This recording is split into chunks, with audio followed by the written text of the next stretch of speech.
At the beginning of this pandemic, we were all forced to use lower grade, more technical grade hand sanitizers. Why? Because using a lower grade hand sanitizer was actually better than using no hand sanitizer at all. But now, we've all had a lot of experience with hand sanitizers, and we're all wondering, with all these different types of hand sanitizers available, what is it that we're actually putting onto our skin? And is it safe? If that's something that you're concerned about, I want you to stay tuned and stay with me, because I'm going to walk through 4 very important steps that everyone should be asking themselves as it relates to the hand sanitizer that you are going to be using or that you are using, regardless of the brand, so that you can make an informed decision. So the first thing that you need to look for when it comes to a hand sanitizer is the actual type of alcohol that's being used in the formulation. And a hand sanitizer, unlike what many people think, does not have to be smelly or tacky or sticky or slimy or gross. When you go into a store, for example, and you use that hand sanitizer that is generic or of technical grade, and it has that off-putting smell, that is actually called technical grade alcohol. And technical grade alcohol is of concern because it may not be safe for your skin due to the impurities that are found within technical grade alcohol. So what do you want to be looking for? What you want to be looking for in your hand sanitizer is something called USP grade ethyl alcohol. USP grade ethyl alcohol is something that is recommended as safe and the best option in terms of quality for an alcohol used in a hand sanitizer. One of the additional concerns that many people are now discovering based on what's being reported in the news is additional impurities in hand sanitizers with ingredients like benzene being used in the formulation. Why is that a concern? Well, benzene is a known cancer-causing agent, and many of the formulations that are being discovered having used benzene are now being pulled from the marketplace. And that's great. That's what should be happening. Additionally, if you're somebody who suffers from gluten sensitivities, you want to make sure that the manufacturer of your hand sanitizer is using only the highest grade of quality and safe alcohol within that formulation. And so this begs the question, well, how do I ensure that I'm getting that highest quality formulation? My recommendation to you is simply look for a Canadian-made, medically directed hand sanitizer to ensure that you are only getting the highest level and highest quality as it relates to both efficacy and safety in your hand sanitizer. And the other beautiful thing about using a Canadian-made manufacturer is that you can always contact the company and they will obviously be able to allay any concerns that you have with their product that you may be using. The second point, or the second thing that you should be looking for as it relates to both the safety, quality, and efficacy within a hand sanitizer formulation is the actual percentage of alcohol being used. And what we often think is more equals better. But in this case, that's actually not true.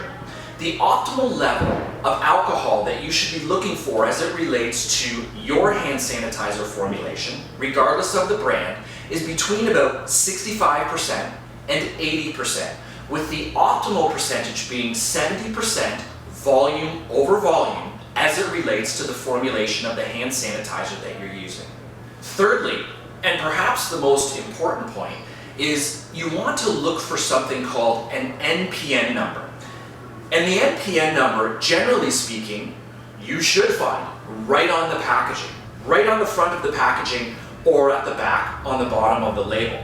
And what the NPN number highlights is that this particular product is registered and is legal for sale by and with Health Canada.